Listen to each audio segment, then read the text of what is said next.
We're live. We'll start off here. I will just get right into it. Dylan, there are hundreds, maybe even thousands of comments saying, where's this Dylan guy? Oh, you were so wrong. Address the haters. Address the comments. Well, let's ease into it, boys. This is a big day for our country. It's election day. By the time this is released, we might know who the president is, and we will not know. That's true. You're right. We probably won't know. But I want to, we have ties. I wanted to give maybe former President Donald Trump an opportunity to give an acceptance speech. Nope. We're not doing that. Maybe he'll be here for the parlay or something. No, okay, all right. We don't filibuster here. We're not like Congress. We're not wasting people's time and money. We're here to get questions answered. But Karter, cold open. People are ingrained. They're attracted to this stuff. I know. If you don't listen, if Trump canceled on us, that's fine. But we can discuss that later. We'll see. Penn State, Ohio State. So first off, I want to say thank you. I'm still here. You guys allow me to be on the show. I did the same bit for the NFL, but there were a lot of people saying this guy needs to be kicked off. He's ruining the credibility of the show. So I want to thank you guys. And Karter, you took it one step further. You didn't just leave me on the show. You sent me a gift. I did. You sent me a gift in the mail. A nice Oregon shirt, a nice Oregon hat, Oregon cup for the Oregon-Ohio State game a couple weeks ago. I want to say thank you for that, and I want to apologize as well. I want to apologize because in the mix of all of this, in the mix of the Ohio State, Penn State, Dylan says Penn State's going to win by 2 scores. Connor and Karter, you guys just get pushed to the wayside. You couldn't have been more right about chopped liver. You couldn't have been more right about this game. And no one cares. Listen, I pulled some numbers, and this isn't Dylan versus the rest of KarterKast here. This is just the sad reality of the world that we live in. My TikTok saying that Penn State was going to win Saturday, Sunday, Monday. 16,000 views, 10,000 views, 18,000 views. That's after the game. 28 new followers, 46 new followers, 12 new followers. Your guys' TikTok where you were right. You nailed the game to a T. James Franklin, Penn State's fraud. 3.7 thousand, 1.9 thousand, 546. 4 followers, 1 follower, 1 follower. It's the sad world we live in. You guys cannot get your flowers for being right about a college football game. It sounds like it's Dylan's takes are better than ours. That's no. That is not what this is at all. This is directly to the commenters, the ones that are saying we are not watching the show. You're holding them back, guys. That's what you want to see. Look. Right, it's right there. That is what you want to see, okay? Here's what I'll say about Penn State, Ohio State. When it comes to the Penn State, Ohio State game, I said Penn State was going to win by 2 scores. I said that I put specifically a lot of credit into Penn State's win at USC. It was a close win, but I do think there is something to be said about having to travel the 3 time zones in the new Big Ten and just winning a game, right? And I could not have been more wrong. You guys hit the nail exactly on the head here. This is the same old Penn State. This is the same old James Franklin that can't win a big game. Now, I don't know if we want to get into the weeds. The moral of this is this game told me a lot more about Penn State. It told me a lot more about Penn State. The offense and Drew Aller is exactly what we've seen the last 2 years, and nothing has changed. They tricked us into thinking that it did with wins against Illinois, who I think we all agree aren't that good of a team. The close one against Bowling Green, that win against USC, Wisconsin, even though they looked great at Wisconsin, this Penn State team, they tricked me. But that is my main takeaway from this game. It's not Ohio State. It's Penn State's the same old team. Well, it's exactly who we thought they were as far as they're a team that's going to make the 12-team playoff. They're going to be a first-round team. They might win 1 game, and that's their ceiling. This is not a national championship contender. It's not. No. They're not in that 1A tier. Absolutely not. Well, this isn't say I did not watch that game and think Ohio State's a world beater. I don't think watching that game thought they were a world beater, but at the same time, Dylan, the running backs did have success in this game. They did have success. I would put almost 7 yards per carry for Quinshon Judkins. That's fair. Just under 4.5 though for the whole team, and that is maybe a little bit better than league average. Maybe a little bit better. we're taking into account Will Howard 12 rushes for 24 yards there. So we're getting into the weeds. Like, but that's we're talking running backs. But Yeah, we're Connor, talking that's running his backs. strength, though. That's Will Howard's strength because we saw Saturday he can't throw the ball. Did he outplay Drew Aller? He did play. He outplayed Drew Aller. Okay. He didn't take better care of the ball, but I would say, that's a good question. It might have been more the running game than it was Howard versus Aller, if you want me to be completely honest. And I tried to give Will Howard credit after the Oregon game. He played well outside of the last 30 seconds where he had a couple mental mistakes, and I gave him the benefit of the doubt. That happens. It happens in college football. But he is doing everything in his power to try to make me flip-flop on that the last 2 games. You have the pick six that was just an awful throw. You're missing guys. No, you're missing guys wide open down the field. Bad read. Okay. You're missing guys wide open down the field. Guys receivers that have done their part and get wide open in coverage, and you're overthrowing guys by feet. Will Howard, he's just a guy here. He's just a guy in Columbus. And this is, I think, they've been able to skate by a little bit. The game against Oregon, Will Howard played probably the best that he could play, and they still lost. He's not the game changer here. Did you guys see anything different? Well, I don't know if I saw anything different. Are my eyes deceiving me here that this Ohio State defense allowed 0 offensive touchdowns to Penn State? Are my eyes deceiving me? It's Penn State here. What are we doing? Oh, Penn all of a State's sudden the it's offensive Penn State. powerhouse. Penn State's running back was the 3rd leading rusher for Penn State. Is that also what I'm seeing? This box score must be lying. They stopped the run. Listen, but They stopped everything. we're gonna sit here and say that Penn State is the offense. We're gonna hold the litmus test for Ohio State's there's the defense to goalpost. Penn Oh, State's moving the offense. goalpost. No, I can listen. I can go clip whenever you're like, this is the test for Ohio State. We're gonna see this weekend. I mean, it was a test. They passed it, and I want to be the first. No, I want to be the first to welcome Ohio State into the ranked win club. They finally joined Michigan. What it took 11 Week weeks, 10. right? Yeah. 10, 11 weeks or whatever it who is. is Michigan's ranked one against? USC, And where are they now? Big Ten. I don't know. South California. I don't know what the answer to that. Yeah. Yeah. So listen, and we can't help it what the number is by a team when we play them. Oregon's Plays winning in against front of you. Boise That's State's right. looking better and better, and they weren't ranked when they played them. So listen, things change. I understand that, but I don't know how you leave this game feeling any more confident about Ohio State against Indiana in 2 weeks or 3 weeks. I think 3 weeks. I feel more confident about it. Why? What did you see? The running backs had success on the ground. That's number one. So- If they have success on the ground, they're going to be very difficult to beat. So this one game negates the last 2 where they looked absolutely pathetic. One of those against a Nebraska team that is bad. I mean, it's impossible to say because we don't know which one's going to come out, but it does make me feel better. Okay, this is an option because in the previous 2 games, you're like, okay, the run block and these running backs, maybe they are busts. Maybe they aren't great. Maybe they overpaid for these guys. And then against Penn State, you saw what they can do. The run block and the pass block, I understand we're not talking about passing, but people are trying to give this offensive line credit, graded out very poorly, did not look great this game. And they're going to try, Ohio State fans will try and say, oh, well, they look so much better. They're finally gluing together after all those injuries. Just give it to Ohio State fans. Listen, give it time. I promise you this team will let you down. You just have to give it time. This offensive line is not good. I get it. They're beat up. You can't do anything about that. But it's not going to go well. You have 2 cupcakes, Purdue and Northwestern. You'll take care of business. Then you have Indiana, and then, we'll figure something out here. But I don't know how you can watch that game Saturday and think that Ohio State is a step above. Penn State's just not that good. It's the same old Penn State. A step above who? Anybody? We're not does saying Ohio that. State separate themselves from Georgia? Do they separate No. themselves from Texas, No. Tennessee, Oregon? That's Okay. That's what we've been saying this No. whole time is everybody's vulnerable. Everybody can lose. Everybody's beatable this year. And that's why we are the best in the business, right? Because there are a lot of people that don't share that sentiment. How can you not? Yeah. Everybody's been vulnerable. I don't think it proved much, right? Like, I do think it helped to see Ohio State run the ball as effectively as they did, especially against the Penn State defense that so far this year has stopped the run amongst the best in the country.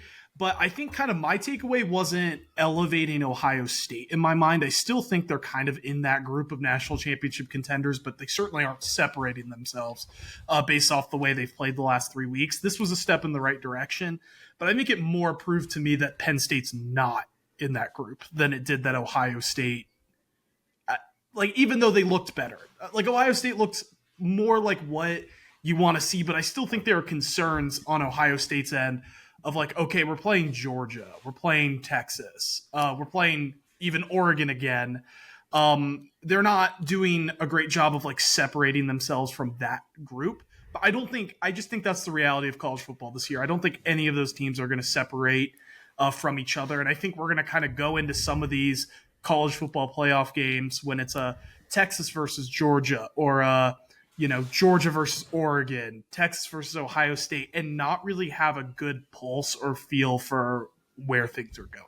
I just think that's what college football is like this year. Let me pose this question to you guys. If Penn State finishes out the year 4-0, they play Washington, Purdue, Minnesota, Maryland, and they go 11-1 and they're in the playoff, are you going to allow anything that happens in these next 4 games to change your opinion on this Penn State team? Or because this was their only maybe first real test, you're locked in. They could win these next 4 games by 30 points. Doesn't matter. If this offense is all of a sudden putting up 50 plus, I think I would be like, okay, this is something to watch out for. But I don't necessarily know if I'll all of a sudden think this is a national title caliber team, especially because what's the one constant there? James Franklin, big games. He cannot win them. It's a disease. He literally is allergic to winning the big one. Well, I had a couple points here that kind of – so obviously the final score of this game was 2013 Ohio State, and I had a couple points here that really make the game look not as close as maybe as it was. And to go to the James Franklin point, you roll your eyes all you want, Carter. This is the moneymaker. You keep rolling your eyes, but we're going to do it. The awful play calling by James Franklin on 4th and goal. Yeah, actually 1st and goal. It was the whole – was that James Franklin? Kotelnicki? Are we blaming Andy Kotelnicki? I would have to think he has some say in it. I don't know. James Franklin as the head coach could step up and say, hey, maybe let's not run halfback draw 4 times in the 1 yard line. It's the same play, too. You saw number 71, the lineman, line up outside, run in. And you're like, oh, they're doing the same play 3 times in a row. I can read that. But you know what? I would almost rather them do that than have 4 receivers line up almost out of balance, the offensive lineman spread out left, your quarterback spread out left, and then like a direct snap to your running back like we saw with Iowa State or Texas Tech in that game. Like, come on. That's true. And a lot of that is hindsight bias, too. If a play like that works, then everybody thinks he's a genius. If it doesn't work, then it's like, but, I mean, you got to drop something better than that. And we can go down. True. We can go down the rabbit hole here. Penn State. They held Ohio State to a 4th down. They had the unsportsmanlike conduct that gave them a 1st down that led to a touchdown. That's 7 points on the board right there by a boneheaded mistake. You don't even want to know what I was saying on the couch while I was watching that. And then we talked about Will Howard. He had the pick 6 that cost his team at minimum 7 points, maybe even 14 if we want to say, we would have led him to a touchdown, whatever that might be. Fumble through the end zone that cost Ohio State 7. Just a lot of gaffes from Howard, and there were 182 yards, 2 touchdowns, 1 interception. I'm not going to keep going on and on, but there were things in this game that were, and you want to say the pick 6, Carter, I already see it rolling around your head up there. Sure, that's fine. But there were instances here that if this game's played 10 times, how many times do you think Ohio State wins? 7. Okay. I would say that's 9. Fair. I would agree with Is James Franklin the coach, or do they fire him? Because if he's the coach, probably 8 or 9. Yeah, you're right. And this game we got to remember, this game was played at Penn State, too. If this game's in Columbus, this could have been much worse. Asterisk, though, big noon. It could have been much worse if it was played at 7 as well. Do we actually think that would have mattered? Yeah, I think it does. I think it would have. I think it sneaky does matter. People like to undervalue that, and Connor is out here giving me crap left and right because playing in Provo at night, tough thing. It is tough. Happens in Provo. Weird stuff happens in Provo. Weird stuff happens at Penn State at night. So clearly, yeah. Wow, I thought we were past that. Come on, I thought we were past that. Yikes! But anything else really on this game? I think we kind of nailed it. The game, Ohio State fans, the commenters, this game was not as telling for you guys as you want it to be. And I hate to break it to you, but there are 3 or 4 plays we could point here to where if they go a different way, it's a completely different game. So I know this is looking 2 weeks ahead and whatnot, but when you talk about Ohio State, Indiana, when we were previewing Ohio State, Penn State, it's like, okay, Penn State, they really haven't played anybody. They're, they've played kind of a Swiss cheese schedule. Ohio State, they've been battle tested. They've played on the road at Penn State, at Oregon. How are you that confident that Indiana is going to be able to pull that off? Because they haven't really played anybody. Meanwhile, Ohio State, they've played these top-tier opponents or upper-tier opponents. Well, Indiana's going to be coming off a loss against Michigan, so there'll probably be some motivation there. That's true. That's tough. Oh. That's tough. That's tough. Listen, offense is humming, boys. Okay. I'm just saying. Listen, I'm not going to play my hand. I'm not going to show my hand yet with Ohio State, Indiana. This is this is strategic. That's why you tune into next week's preview show. Exactly. Well, there we go. Do they play next week? I think it's that's 2 weeks, isn't it? What's today? No, that would be next week. Right? I think it's in 2 weeks. No, 2 weeks. 2 weeks. It would be like the 23rd, 19th, 20th, right? I keep thinking Thanksgiving's a week earlier than it is. But still tune in because we have Georgia, Tennessee next week. Still tune into next week's show. That's right. Let's talk about some college football playoff stuff real quick. One of these leagues is going to turn into a one-bid league. We see the ACC with Clemson. Clemson goes down. Pitt goes down. We never thought Pitt was ever going to make it to the end. They were clearly frauds and whatnot. It's now down to a two-horse race in the ACC between SMU and Miami. We've got the Big 12. Everybody's lost in the Big 12 except for BYU. They're starting to look like a one-bid league. Which one of these leagues should be the one-bid league between the ACC and the Big 12, Connor? Well, when you posed this question, I thought I had an answer, and then the more I dug into it, I think there's a clear answer. The answer, which of these teams should be a one-bid league? The ACC. The ACC 100%. It is, because SMU is second in the standings right now, and they've had some big wins, and that one loss against BYU, look, it does look better now. But the only chance the ACC is not a one-bid league is if Miami goes undefeated, they make it to the ACC title game, and then they lose. And then maybe a 12-1 Miami Hurricanes team will sneak into one of those last spots in the playoff, and then also the ACC champion. But if Miami wins the ACC and runs the table, there's no world in which a two-loss ACC team should get it. And that's from an ACC guy. I love the ACC, but it has been a step below. And the majority of teams that are ranked right now in the ACC, you look at Clemson, Pittsburgh, Louisville, they're all on fraud watch. Or they're just not. They're flat out just not good. And we knew that about Pitt. They got smoked. Yeah, it was finally time for Pitt to lose. Ben, which one should be a one-bid league? I agree. I mean, right? I think it's kind of circumstantial to a degree, depending on the Big 12 and ACC title games, because if you have BYU being undefeated along with Miami being undefeated and one of those teams wins their conference championship game and the other loses, then that kind of answers the question itself in a way. I do think it's the ACC because I do think the Big 12, although they're not having they don't have a ton of playoff contenders, I do think that they have more quality teams in the 6 to 8 win range where you're like, okay, this team's pretty good. This team's, decent. Like BYU going in and crushing Kansas State means something, right? I do think there is much less of that in the ACC. It feels like Clemson's pretty good, right? Miami's good. They just keep finding ways to win. SMU's good. Pitt's not all that good. And then after that, it's a bunch of teams that just aren't good, at all. Whereas, I think I could name some Big 12 teams outside of there where you're like, ooh, that's kind of a tougher matchup. Ooh, that's not an easy one. Whereas with the middle to lower part of the ACC, I don't feel like that's the case. So I kind of think the ACC would have to be the one bid league. But as I said before, it's circumstantial depending on how things play out and how the top teams in each conference, like BYU and Miami, end up finishing. Dylan, how do they handle the Colorado factor? If Colorado ends up with 2 losses, they're going to push and find a way to get them into this college football playoff. They'd put them in over SMU.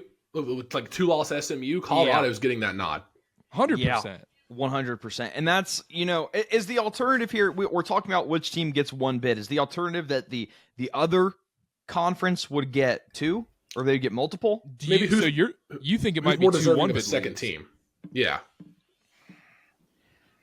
Guys, I mean, just looking at this, you look at the ACC and you obviously have Miami at the top. And I always think of this through the lens of who's best fit for the playoffs. And I think just naturally, I understand the jokes that are going to be made, but I do think defense is a part of that. And Miami's defense really doesn't grade out that poorly other than tackling. Their tackling is awful, but their grades. What are they watching?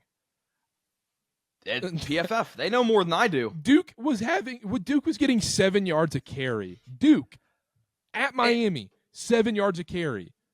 And I will say it may have changed. I haven't checked what it is, after that game. I didn't get to watch much of the Miami-Duke game. I wanted to answer your question with a question, one that I actually thought of last night while I was laying in bed.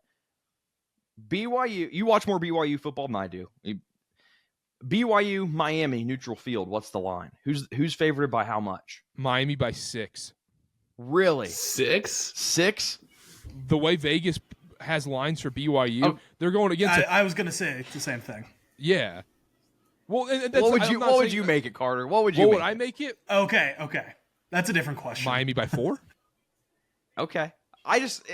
Miami plays a type of football that reminds me of Hendon Hooker's Tennessee, where it's That's like a good comparison. You play fast, it's high-powered offense, but the defense really isn't there. And I was just curious because it seems like BYU's defense is probably stronger than Miami's. But to answer your question, with Iowa State's loss to Texas Tech, from what I saw, they didn't look that great. And I do think that they're going to do everything they can to get Colorado in, 100%. Yes. And what you said about SMU, of course they're going to try and get Colorado in over SMU. They have the guys, they have the recognition. You have a Heisman favorite, a lot of things going in Colorado's favor. And this is a conversation. Imagine we were having this conversation in August, right? I think we all kind of talked about Colorado being better than last year, but I don't think anybody would have expected I was down on them. Yeah, I don't think anybody would have expected in November we'd be having this talk. I said they're either going to be 3-9 or 9-3, 10-2. Yeah. You did say that. Got all your bases covered. The one caveat to all of this is we're talking about ACC versus Big 12. Will it matter if Alabama has 2 losses? Because then they're going to put an extra SEC team in anyways. I don't think a 2-loss Bama team's getting shoved out of the way for a second ACC team or a second Big 12 team. But there's going to end up being multiple 2-loss SEC teams, and which ones actually matter? Because does a 2-loss A&M team get in over a 1-loss Big 12 ACC team? No. See, I don't think so.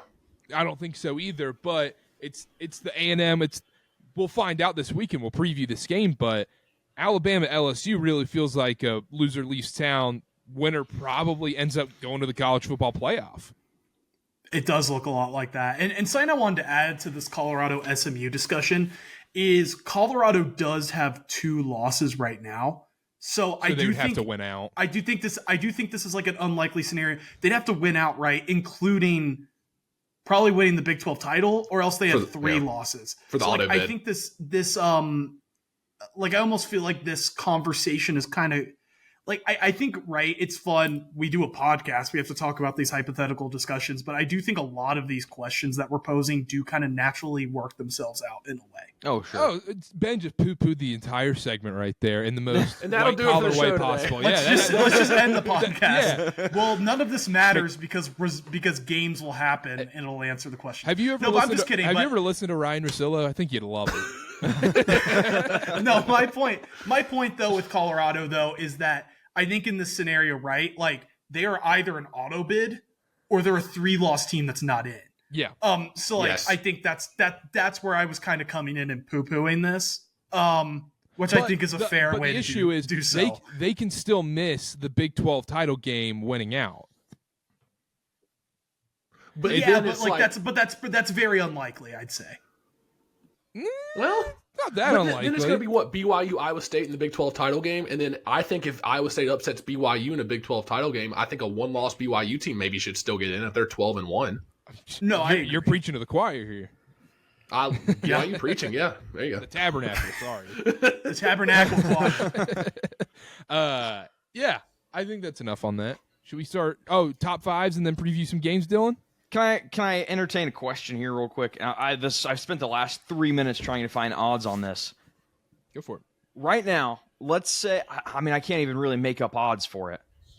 Would you bet on Georgia to make the playoffs with Ole Miss and Tennessee on deck? 1 loss already. Because the thing is, if they only lose, if they go 1-1, they're in the playoff. You think so? So if Georgia has 2 losses, misses the SEC title game, they're in? 100,000% because they won at Texas, and that means they would have a win against either at Ole Miss or Tennessee. I think those 2 wins alone gets you in. 2 losses is irrelevant. I would need it to be some pretty juicy odds for me to actually take that bet, Dylan. Okay. I'm trying to find. I can't find it anywhere, unfortunately, but I'll keep us posted. That's an interesting question. I'm just curious how many, like, if you look at the breakdown of the teams that are going to make the college football playoff, it looks like ACC 1 or 2, Big 12 1 or 2. That's the variable. Big 10 probably 4, the G5 spot. And then what? Notre Dame's the wild card where the SEC could get 4 teams in, or they could get 3 with a Notre Dame berth. But why should we all of a sudden think Penn State should get in over a team like SMU? What has Penn State done? The committee will hold their conference in a higher regard than the ACC. Which I don't understand because if you look at the schedule, you're right. You are right. Illinois and Duke are equally butt cheeks. We're not solving anything there. Purdue's terrible. There's so many terrible teams, and they all lose to Minnesota for some reason. Every week I feel like Minnesota's upsetting someone. Yeah. Not Carolina, week 1. No, not Carolina. The only other thing I want to say about this is another wild card that I don't think anybody saw preseason is a 4th Big Ten team in Indiana being in the playoff conversation. And so the 4th Big Ten team, I think, throws a wrench into this because then there is a world where the ACC and Big 12 only get 1 team in each. If BYU wins out and wins the Big 12, they're probably the only team getting in. If Miami wins out and wins the ACC, they're probably the only ACC team getting in. Nobody really expected the Big Ten to have 4 teams. Definitely not I with Michigan, but nobody really expected this. And I don't know. I think it's a fun conversation to have, and I'm glad that we are in an era with 12 teams in the playoff because I think this is the perfect year for it. We keep talking about it, but it's true. And also the Notre Dame factor. Yeah, that is a whole nother wrinkle. Yeah, we don't have to talk about that. But Dylan, not to go on too much of a tangent, but we have talked about the last couple of weeks about how there is no elite team, and something that I have been wrong on. At least this is the conclusion that I'm coming to. I thought the introduction of NIL in this new era was going to heavily favor the teams that are already at the top, and I think it's actually ending up being a very good thing for college football because we now have these conversations. Teams aren't running the table for the most part. There is more parity, and I did not think it was going to play out like this at all. Yeah, because now it's just not the top dogs who cheat. You know, the top dogs are just getting away paying players. Yeah. And now all of a sudden you're like, oh, wait, SMU, we have ridiculous amounts of money here with our donors. We could just start paying a bunch of dudes to play here. Yeah. It has leveled out the playing field, and that was not what I think the intended consequence of that was going to be. So it's good to see. It's more fun this way. How much credit does anybody get any credit for thinking SMU would be good since it's not Preston Stone playing quarterback? I thought about that the other day. I was looking at their old graphics. Does that count? It counts. Well, if that counts, then my NC State predictions all get voided because the quarterback had to retire. I like that. What about Florida State since they moved on from their quarterback? Since DJU's injured, isn't he? No, that's an L. We saw enough. Enough while he was there. No, it's like injured. It's like the injury report, like out in parens, like butt cheeks. Butt cheeks. But let's take a quick break and then we'll start previewing some games. Dylan, it's that time of the week. Top 5, Week 11 edition. There were a lot of teams that tried to throw this for a loop this past week. We'll start from 5. We'll go to 1, just like every other week. Hold on 1 second. Number 5, Tennessee. Number 4, Georgia. Number 3, Indiana. Number 2, Miami. Number 1, Oregon. No surprise there. Go first 5 out. Yeah, I have questions, but go first 5 out. Okay. 6, BYU. 7, Boise State. 8, I'm a man of my word. Ohio State. 9, Texas. 10, Notre Dame. I said if Ohio State won Saturday, I would have no choice but to put them in my top 10. I did them 2 better, put them in my top 8. Okay, so a lot of questions here. Okay, go ahead, ask. First off, why is Indiana 3 spots ahead of a team like BYU when BYU has multiple ranked wins? Easier conference. But they're multiple ranked You wins. sound like the committee. That's okay. So So you you told make ranked wins matter, according to Michigan fans. Well, it's not so much that they matter in the terms of ranking the team. It's as a bragging point. So, like, we welcome in Ohio State to the ranked win club as a Michigan fan. They have a better resume because of it. They've won more important games. They've beaten teams like SMU on the road. What's their KenPom rating? Meanwhile, Indiana, what's their KenPom rating? You can get me started on KenPom. But then also my other question is Boise State. How are they? Both those teams, Ohio State, Boise State, they both lost close games to Oregon. Why should Boise State get the nod when they're in a worse conference at that point? Boise State has a Heisman leader. You have a guy on that team with obvious talent above the rest. Ohio State does not. Nope, they don't. I'm okay, sorry. but if you put Boise State and Ohio State on a neutral field, do you genuinely think Boise State is going to win that game?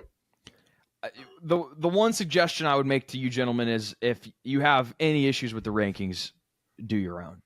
Oh, we're just posing questions, Dylan. We're just having a conversation You're right. here. So what was the question? Do I think Boise State would be favored against Ohio any of these State? teams they're ahead of.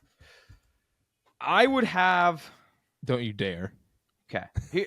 Here is the segment now. Who I would have favored against Ohio State on a neutral field? Sure. No, Boise State. Should we just skip this segment? I mean, Dylan's not even listening. Carter. Dylan's not even listening. What are you talking about? You talked about Boise State being a favorite on a neutral field, and then you asked how many of these teams do you actually believe? So, yeah, they're just pretty high up in the ratings. So I'm curious, do you really think they could beat some of these teams you have below them? Are you talking about Boise State now? Yes, Boise State. Yes. Boise State, I think, would beat Notre Dame. I think that's probably it. Okay. I would say jury's out with Texas. One glaring Jury's out on omission. Texas. One glaring omission. I think the only difference in your top 10 and the actual AP top 10, as far as just the teams in it, no Penn State for the top 10. They're bad, guys, and we talked about it. Really bad team. I mean, they're the same Penn State we've seen in years past, and I'm not falling for that again. So valid. Real quick, we didn't get to touch on this in the recap. Do you move on from James Franklin? God, this is This is the same thing as the Ryan Day question. I mean, have you seen coaching malpractice? I don't think it is the same question as Ryan Day because people say that, oh, you're not going to be able to find another guy like Ryan Day. You're Ohio State. You have $20+ million a year in NIL funding. You can find me and I'll win you 10 games in the Big Ten with that amount of money. So you can find another Ryan Day. I don't think that's an issue whatsoever. You put Chip Kelly in as head coach, he's going to win the same amount of games at Ohio State. Penn State, I feel like it's a different story. I feel like winning 10+ games every year at Penn State's a lot tougher.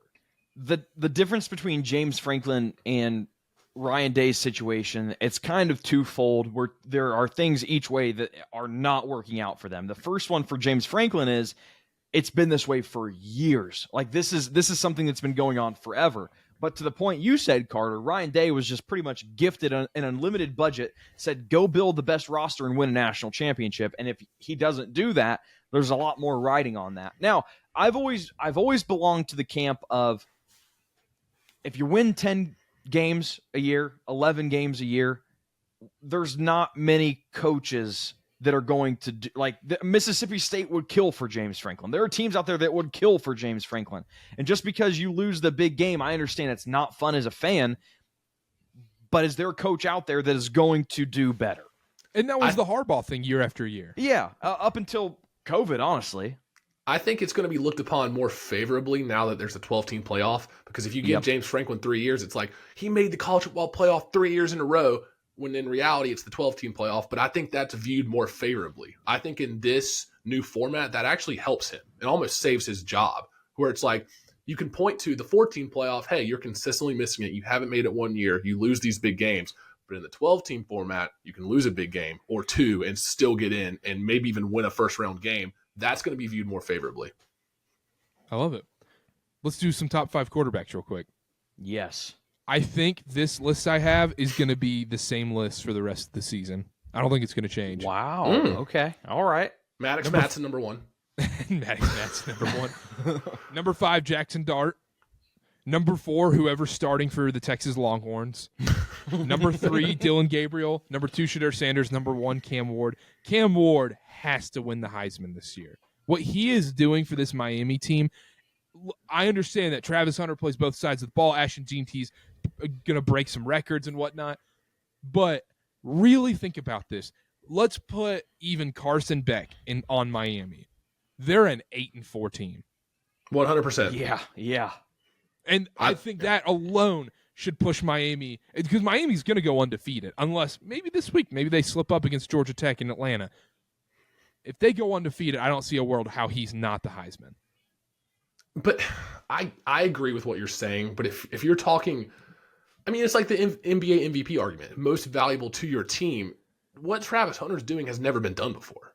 And I'm not even a big Colorado guy, but I think what he's done consistently and still been able to hold up health-wise and play both sides of the ball pretty much the entire game and produce at both positions, it's something we've never seen. We've seen versions of Cam Ward in the past where it's like, oh, this quarterback carried his team to 11-1. This quarterback, ran for this many yards and threw for this many yards, and without him, they would have sucked. We've seen that That's before. fair. We have not seen what Travis Hunter's doing. That would be my argument. If let's say Colorado stumbles and loses a couple more games, does Travis Hunter still get that nod? But then it's like, should you fault him because we saw Lamar Jackson win on a pretty average Louisville team? Well, that's the thing. This year, and you can point to Oregon, which is 9-0, but this year there's not really that number one team where it's like they're going to get 12-0. They're dominating everyone. We should just give it to the best quarterback on the best team. There's not really that case anymore. Maybe Dylan Gabriel has a small case still, but I feel like no.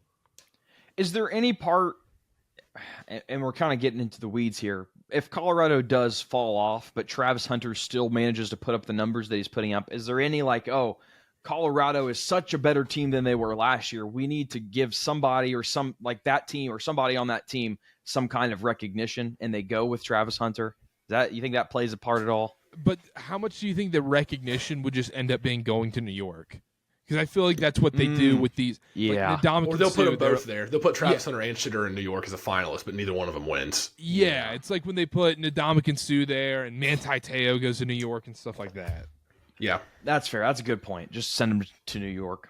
The most fun scenario is Colorado wins out and somehow makes the playoff. That's the most fun scenario. I'm telling you guys, I'm begging. I'm begging for BYU versus Colorado. That's what I want. Mormons versus Coach Prime, the world would explode. It'd be culture 70 shock. points total. Could you imagine the crowd and the divisiveness of that game? I mean, there would have to be something worse than horns down. What's the next move for BYU? Next segment. I've heard some interesting things. Yeah.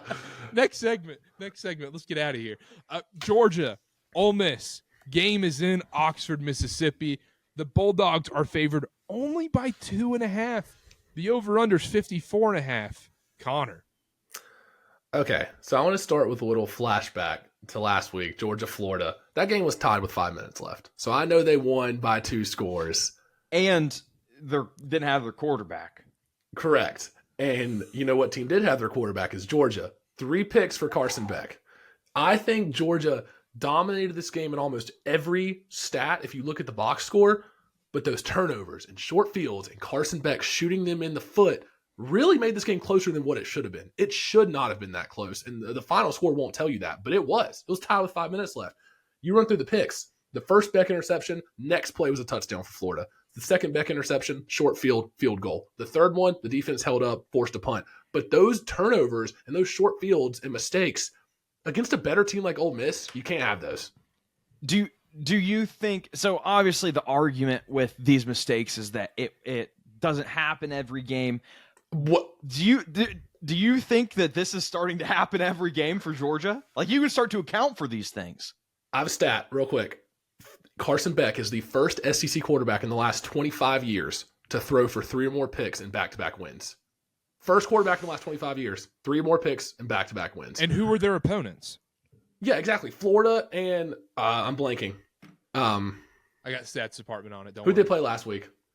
I can't remember. It's all blending in. The game before was Texas. Yeah, it was Texas. It's all blended. And then Mississippi State. Yeah, but Mississippi State, he didn't throw an interception against. And we know what that Mississippi State team is. right now. So Mississippi. So in his last 5 games, Florida 3 interceptions. Texas 3 interceptions. Texas was the game before. Oh, sorry. Yeah, Texas was the game before. Yes. I read it wrong. Mississippi State 2 interceptions. Auburn 0 interceptions. Alabama 3 interceptions. So does that mean he's had 8 picks in his last 3 games? Surely I'm not reading that right. 11 in his last 5. Well, you want to hear another stat? Carson Beck, when hurried, the last 2 weeks. So Texas game and then this past week against Florida. When hurried, 5 for 20, 17 yards, 4 picks when hurried. And this is Ole Miss defense is no joke. Like that defensive line, Ole Miss leads the NCAA in sacks. Yes, that number's a little bit skewed, but the last few weeks, 8 sacks for Ole Miss last week, 9 against Oklahoma, 6 against South Carolina. Those are SEC opponents. And this isn't. I love what you said about the hurries there. Like Carson Beck's passer rating when pressured, 41.4. I mean, it is just awful. You brought up Ole Miss's defensive line. I'm looking at a defensive line here. No guys on this line have a rating under 77. And this Georgia offensive line, they're not the Georgia line of years past. Dylan, let's play. You play the game real quick. Let's go position groups. I love this game. I got it written down already. I got the game down. The quarterback, Ole Miss, Jackson Dart, I don't care who they played, has cleared Beck this year. Wide receiver, I'm going to go Ole Miss. Yes. Running back, I'm going to go Georgia. I think that's fair. Fair? But it's not by much. No, not by much. Offensive line, I am going to go Georgia because Ole Miss's offensive line is not great at all. Defensive line, Ole Miss absolutely clears. Secondary, I said Georgia close. I would go Georgia close as well. So there are a lot of things here. And I understand you could always point to the strength of schedule numbers. You have Ole Miss at 72nd. You have Georgia at 16th. Georgia has played tougher games. But this is not the Georgia of years past. Lad McConkey is not walking through that door anytime soon. Neither is Brock Bowers. There are almost no offensive weapons here other than running back. And this Ole Miss defense, like I said, the front four is going to make life miserable for Carson Beck. I'll go ahead and say it. I love Ole Miss here. I think they win. Now, there's a big old fat caveat to all this. It is the same argument we talked about last week with Ohio State, Penn State. Lane Kiffin fumbles every single one of these big games against Kirby and Nick Saban and these top-tier opponents.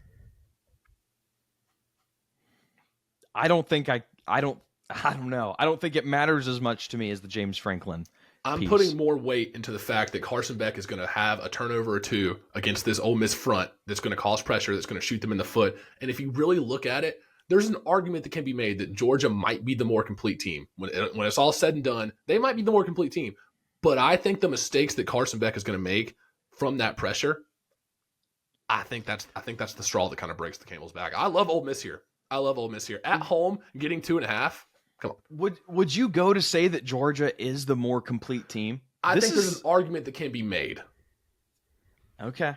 I don't know if I would agree with that, but it's not. And I don't think that's an egregious take. Just because Ole Miss has had a couple performances where you kind of shake your head a little bit and you're like, what happened here? And then last week they have 700 yards of total offense against Arkansas, and you're like, oh yeah, they're back.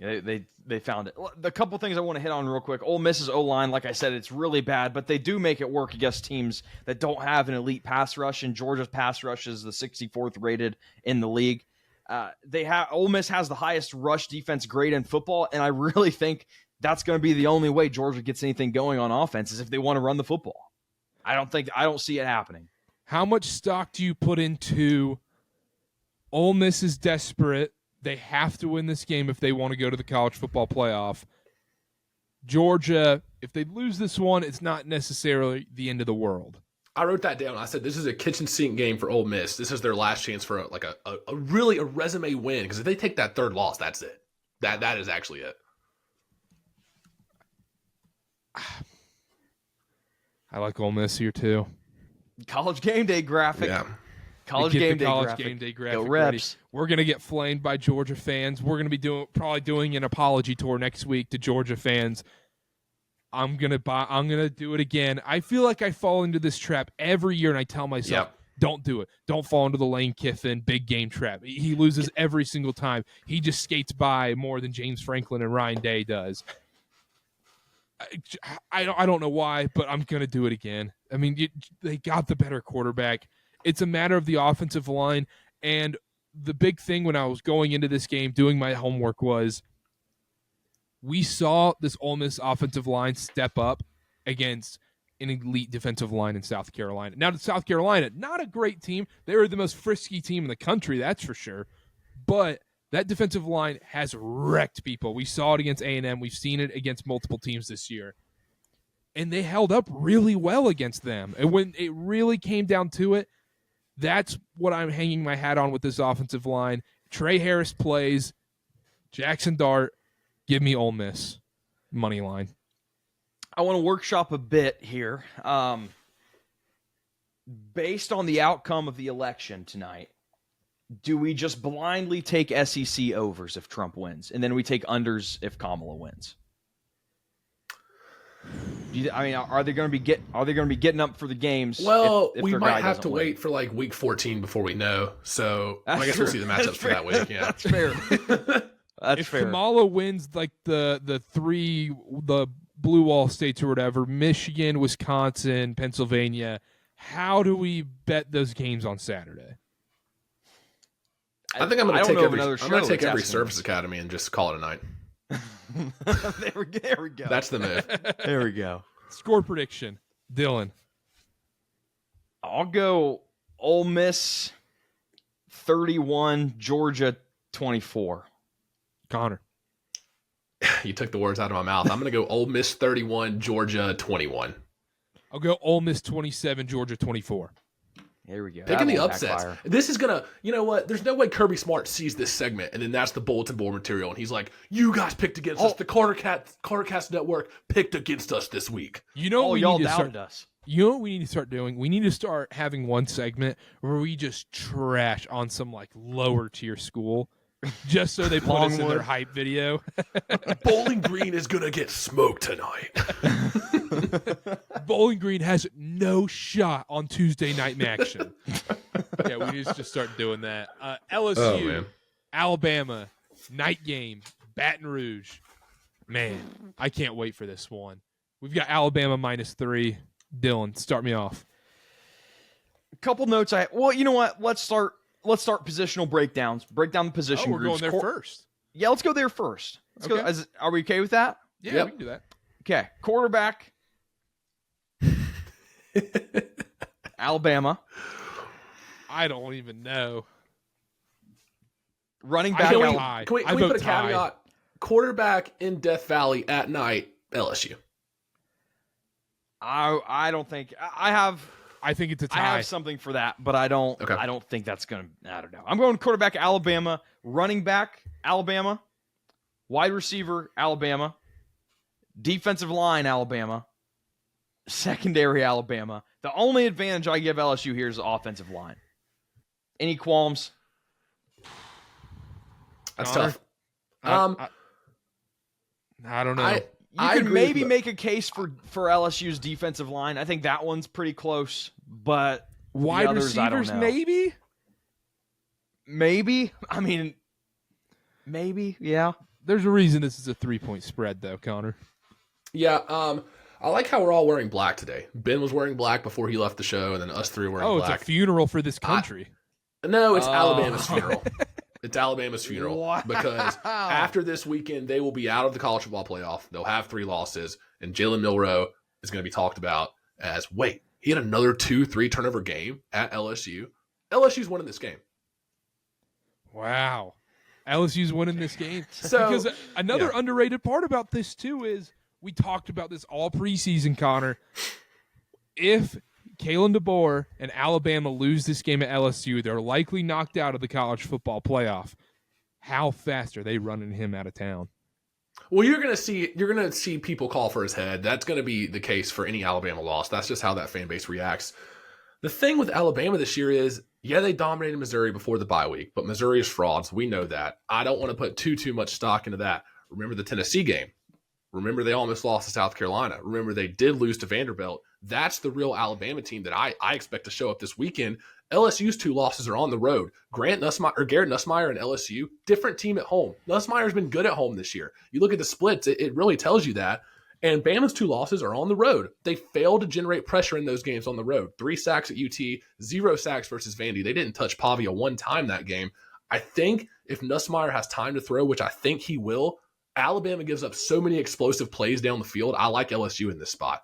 And then you have to factor in, I bet against LSU at night at home against Ole Miss, and I lost. I shouldn't have, but I lost that bet. I'm not doing it again. Weird things happen at Death Valley at 7:30 at night. I think we're probably due for another Milroe game-winning drive, and he throws a pick. Like, Ole Miss should have won that game too. That's what sucks. I think so too, but you have to account for that. I like LSU +3 here. That's too many points, and I'm going to take them to win outright. Wow, going both dogs. I am. Dogs are barking. Bama gives up too many explosive plays. I think Nussmeier will have time to throw, and I think there's going to be some big PI penalties and just receivers open down the field. There was a big nerdy stat. I didn't even write it down. Basically, it said the SEC gives up the most explosive plays in the SEC. I'll piggyback off it, Connor. There is no way on earth I'm taking a road favorite at Baton Rouge at night. If I'm going to bet this game, it's going to be LSU. I haven't decided. I'm going to pick LSU, but I'm not taking a road favorite at night in Death Valley. No shot. I'm not. This is just, it's a death trap if you do it. Big Brian Kelly guys, huh? No. Oh, Well, sounds like you're backing him in this. Bama baseball. yards per play almost a whole yard lower on the road than at home. So, Okay. All right. Well, here, listen. LSU loves to pass. You've said that, Connor. The explosives are there for LSU. You think that they can get it done on Alabama's secondary. I do not think that it will happen. Bama's guys in coverage are better equipped to handle LSU's receivers than LSU's secondary is to handle Alabama's. You look at numbers under pressure. Jalen Milroe absolutely clears Nussmeier, even though their numbers are pretty average when they're both kept clean. I think that's the difference in this game. Bama has a much more balanced attack. They don't rely as heavily on the pass. The argument that I'm going to be met with is that, well, of course, it has to be more balanced. Jalen Milroe is not a good quarterback, but I think he makes a couple big plays here. We know what his ceiling is. He can get it done with his legs. If the pocket collapses, he can extend it, and the numbers say he's a better quarterback than Nussmeier when under pressure. I'm going to back that every time. Is it a problem, or does it worry me that the last time Alabama went on the road in a big environment, they lost Tennessee? Yeah. I don't think it happens again. I take Alabama to cover the 3. I'm going Alabama here. Dylan. If this game was a noon or a 3:30 kickoff in Tuscaloosa or on a neutral field, I'll take Alabama. I will be the first to admit that, and I want that included in any clickbait that we put out there. Clickbait. At night in LSU in Death Valley, I will not bet against them. I can't do it. Not in a spot like this where it is lose or leave town. It's a huge game. And I'm not a believer in Jalen Milroe, period. I'm not a believer in Jalen Milroe. I'm on the record saying that. I don't think he's going to be a good NFL quarterback. He's winning the Heisman.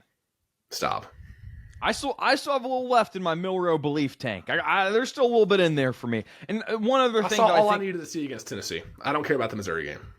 I think one last thing I want to bring up that I think will end up being pretty important is Keenan and Overton on Alabama's defensive line. They're by far the 2 best pass rushers, and they line up great on the right side of the offensive line for LSU that is extremely weak. Jones Jr., right tackle, not great. I think that could cause some problems for Nussmeier. Nussmeier, I don't know if you can find a sports book for this, might poop his pants in the middle of the game, seeing those guys running right in his face. Might poop his pants. So Alabama, outside of the Missouri game, which we know who Missouri is, in the first half of Georgia, if the rest of it is not pretty. There's been more spots where it's been not pretty for Alabama than it has been convincing. I will say that, and especially with Jalen Milroe as well. There's been more spots where it's like, wait, he did what? He threw a pick to who? And I understand you can talk about pressure rates and all this stuff, and maybe Jalen Milroe, sure, yeah, he's better under pressure, but that Tennessee game, I can't get it out of my mind, but then you have to factor in Tennessee is one of the best defenses in the country. Yeah. Very true. Very true. But I don't trust Jalen Milroe on the road at night in Death Valley. I don't. Me neither. That's the number one factor for me. Nussmeier is so much better at home. I'm going to trust him again. You know what my dream is for this game? What, a tie? No, the loser of this game ends up losing the following week, and so neither of these teams make the playoff. And that's what should happen. That's fair. That's fair. I will root for that. I've been on the Alabama missed the playoff train all year. Yeah. We're wearing black. It's a funeral. Hopefully. Score predictions? Hopefully. Score predictions. LSU, Alabama. Dylan. Alabama 27, LSU 17. Connor. I'm gonna go a close one. LSU 28, Alabama 24. I'm gonna go LSU 31, Alabama 28. Close I game. feel like there might be a Roll weird Tide. score in there though. There's going to be a weird. This game's going to come down to the last possession, and it's going to be either a turnover or a game-winning drive or a blocked kick. It's going to be something weird. This game's going to be close. I feel pretty good about that. I want some. I love having these close, big time, prime time games. Like at least Yes. Ohio State, Penn State. At least it was close. The football was awful on the field. Yeah, the football was awful on the field. Real football. Let's be honest. Real quick. We don't have to talk about Texas Tech, Colorado. I don't really necessarily care about that game. I thought Ben would be here, but you care about that game. You got something to say? A lot of people are saying Colorado potential slip-up spot. -3.5 on the road at Texas Tech. I don't see it. Texas Tech is a bad team. I don't think they're a good enough team to have 2 big upset wins in a row.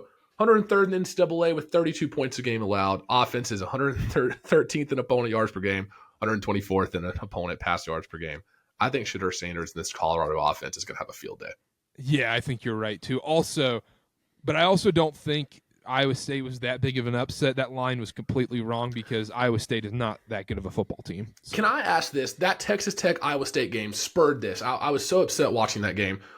What is there some kind of new job requirement for offensive coordinators in college football where it's like, hello, sir, why would you be a good fit for us at this program? Yeah, I was watching sickest trick play highlights on YouTube last night, and they ran an end around Philly special from the 10-yard line, and we're not going to run it on 1st and goal from the 2.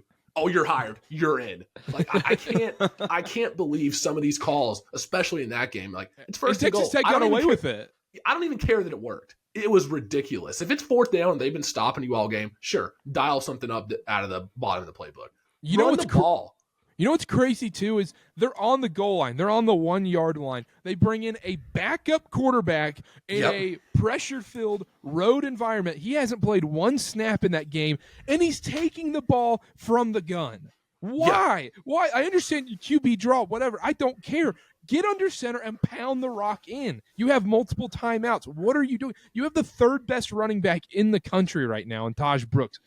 It was mind-boggling. You're 100% right there. Kyle. How'd that interview go? It's like, our quarterback's been playing pretty well all game. It's been a long, hard-fought game. He's been doing pretty well. We're from the 1-yard line. What are you going to do?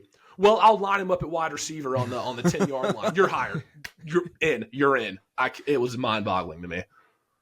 Real quick, we got the Holy War, BYU. Just a sneaky. This can bleed into our next segment. We can do a little quick upset watch. We got BYU, only a 4-point favorite on the road against a miserable Utah team. BYU might lose this week. Really? Do you honestly believe that, or is this a little bit of a... No, it's not even a reverse rope-a-dope? jinx. It's not even a reverse jinx. Utah has had so much success against BYU besides 2021. Whittingham's a good coach. Whittingham's got something up his sleeve that he's going to pull on this game. This game's at Rice Eccles at night. It's going to be a weird one. I would stay so far away from the spread. So far away. I'm going to be honest. Well, it worries me because the total's 42.5. So a spread like that with such a low total is, first red flag. 40.5 now. Oh my gosh. So it's just plummeting Yeah, they down. don't believe in Isaac Wilson if he even plays.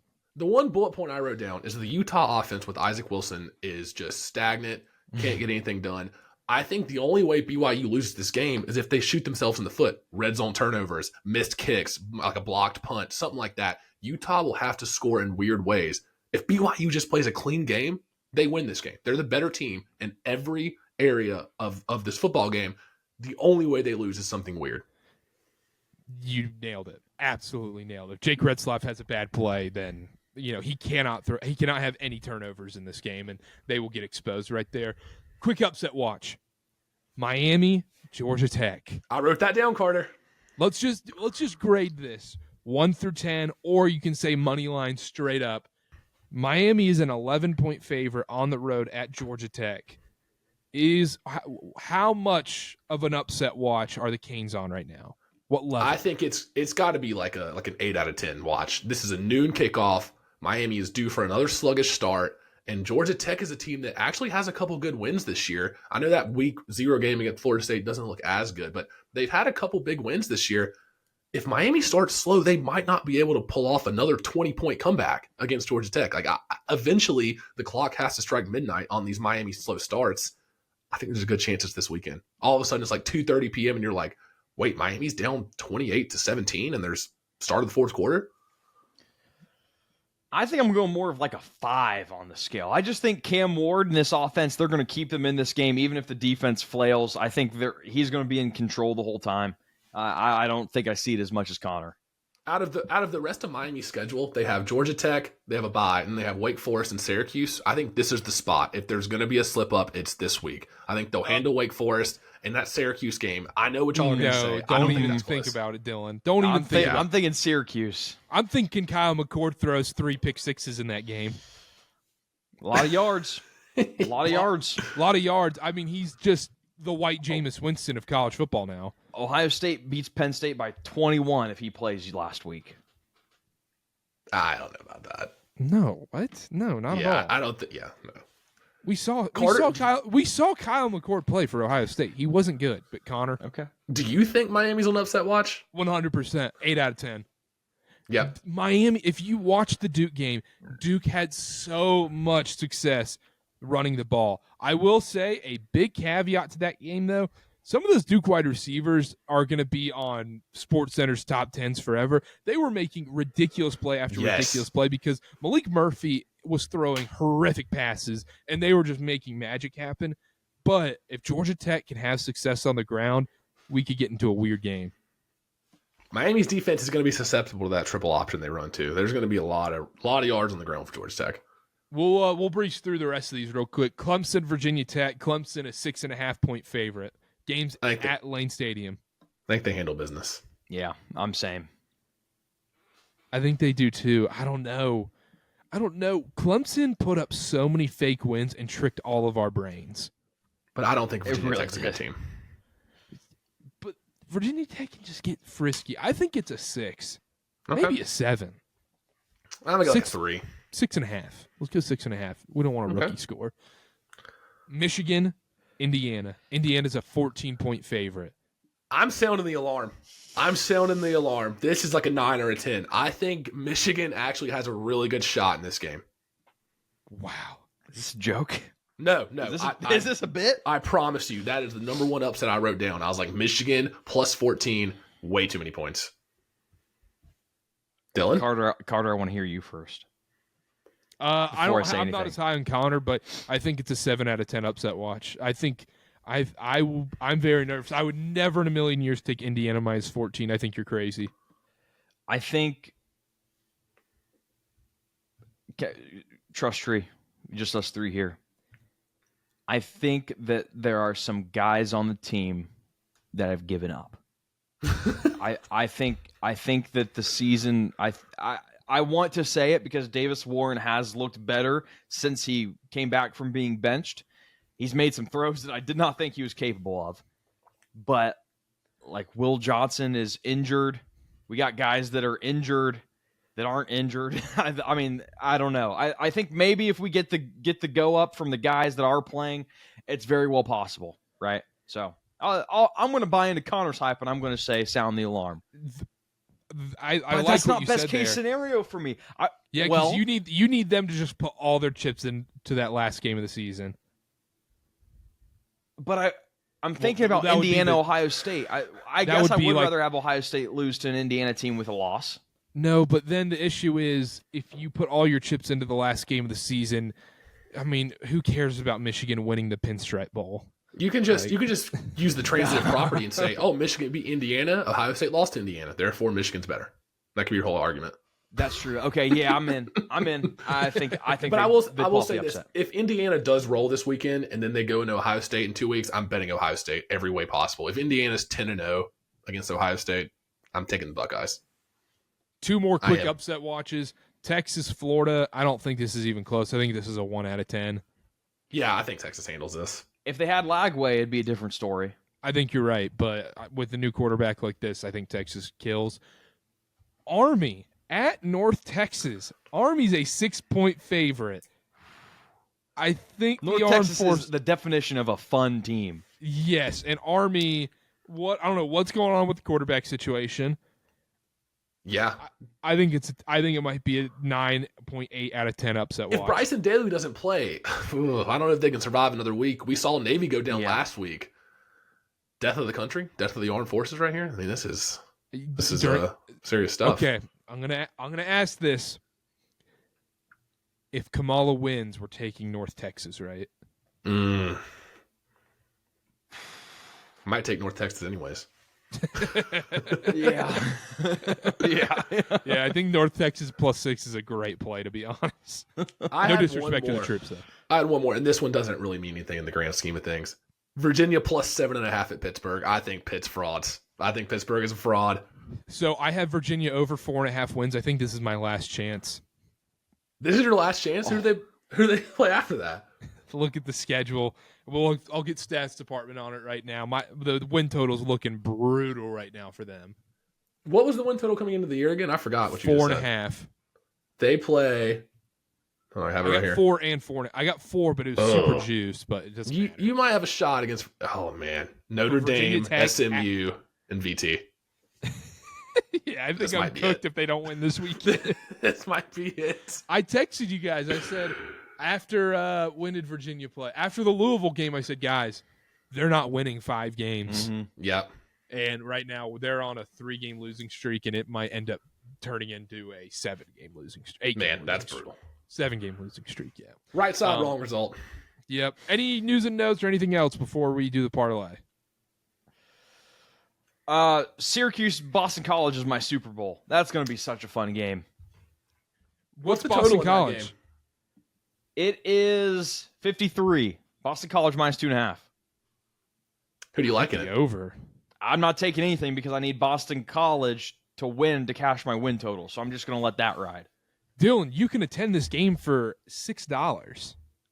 That's insane. And people don't know On ball SeatGeek. if you can only get in for $6. Chestnut Hill. I mean, that's a beautiful November day. It's going to be 51 degrees there. It's facts. Yeah, that's fantastic. But yeah, Boston College, they need this one, man. They're 2-point favorite. That's all I had for news and notes. You know what's going to piss me off is if NC State ends up going 8-4. Why? They're favored. Did you see they're favored against Duke? Yeah, they should be. Duke sucks. Everyone knows Malik Murphy's not a good quarterback. That's a casual take if you think Malik Murphy's a good quarterback. Yeah, we've been on that. Yeah. But NC State might win 8 games, and I miss out my win total by 1. I'd rather, that's gonna be brutal. I would rather them go 1-11. I would too, every single year. I'm a hater. Every single year. All right, let's do a parlay and let's get out of here. Dylan, what's your parlay pick this week? We're going to take a step on the wild side here. Oh. I'm going Wake Forest Cal over 55. Okay. I Wait, like that a low lot. tier ACC over. You're preaching to the You're choir. speaking our language. Yeah, wait a second. Both teams average over 74 plays a game. They play fast. I love it. Wake's been good to me. I'm going over. Connor, what's your pick? So, full transparency, Ben took mine in the group chat. Mine was going to be Michigan +14. So, for the people, Ben took Michigan +14. So, that's the second play of the parlay. I'm going to have to pivot here. I was going to do LSU, but since Dylan likes Bama, I'm not going to do it. We're going to go straight to Chestnut Hill. We're going to take Syracuse, Boston College over 53.5. And you just stole my pick. What I had written down. I had to pivot on the fly, Karter. Guys, should I go big game hunting? Ole Miss money line. Oh, I love it. I love it. We're going Ole Miss money line for the parlay. That's it. I love it. We need to hit one. We got a few more weeks to hit one. Clock is ticking. Time's drawing nigh for the college football parlay. I will say, I love this one. This is one I would just cook up myself, just sitting there 30 minutes before kickoff. Yep. I'm not exactly sure how it doesn't hit. Yeah, I mean, I think about free money. And I talked to inside sources. They've confirmed everything. Everything should hit. So, What sources? Just sources. per sources. Per sources. Yeah. Okay. Yeah, per sources. I love. There was a commitment to BYU last night with this one place. The guy goes on the 24/7 Sports live stream. Shout out Adam Stanko, and he does the commitment. 5-10 minutes after that, this other aggregator account goes, "Oh, so and so player has committed to BYU. He tells us." It's like he told you He is the indirectly. source. You watched the stream. Yeah. You're just like, what are you doing? He Yeah, that's like. No, trust us. We knew before. Trust us. That's like CNN tonight being like, "Hey, so and so president or so and so has won the presidency tonight," and all of a sudden I tweet out like, "Oh, President Trump or Kamala Harris tells KarterKast that they have won the election. They have won the presidency." It's such a joke. CNN tells KarterKast. No. Trump or Kamala told us. Direct source. We have inside sources there, so that's how this parlay Make is going to graphic this week. Yeah, yeah, make the graphic. Anyhow, all right, that's it from us. Tune into the NFL show tomorrow. College basketball previews, NBA previews. Go check them out. They're still valid. Very, very good information on there. We've got some pretty opinions looking pretty good right now. That's all I'm going to say. Opinions are looking great on both of those shows. I had one that's a little shaky right now, but. The NBA, the opinions are looking real good. Go tune into those. We'll be back with an NBA check-in here soon. College basketball check-in here soon. NFL show tomorrow. Tune in. It's going to be a great, great show. We got another great week of football. Great week of football, Dylan. Download SeatGeek. Use code KarterKast. $20 off your first purchase. Follow at KarterKast on everything. Subscribe. Like and subscribe. The YouTube numbers are going up like crazy. Keep hitting that subscribe button. We appreciate you guys so much. We'll see y'all next time. Bye.